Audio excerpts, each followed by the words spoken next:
So hello guys, ये है techno का स्पार्क 10 प्रो जो कि काफ़ी अच्छा और लेटेस्ट मॉडल है।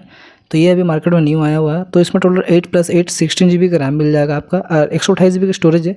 इसका जो प्राइस है 12,500 का है। पीछे का जो डिज़ाइन देख रहे हो बॉक्सी डिज़ाइन के साथ है और शाइनिंग है। तो पीछे का भी जो प्लास्टिक है उसको हटाएंगे और ये देख सकते हैं इसमें प्लास्टिक जो शाइनिंग लुक है काफ़ी अच्छा है।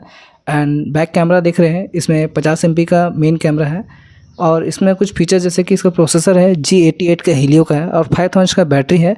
और गाइस इसमें 18 वाट का इन बॉक्स फास्ट चार्जर भी दिया हुआ है, 90 Hz का स्मूथ डिस्प्ले है और जो बैक कैमरा 50 MP कैमरा है, काफ़ी अच्छा कैमरा है। एंड फ्रंट कैमरा देखेंगे तो 32 मेगा कैमरा फ्रंट कैमरा है। तो ये गाइस मार्केट में न्यू आया हुआ है जो कि 12,500 रेंज में मिल जाएगा। तो इस वीडियो में बस इतना ही, मिलते हैं नेक्स्ट वीडियो में।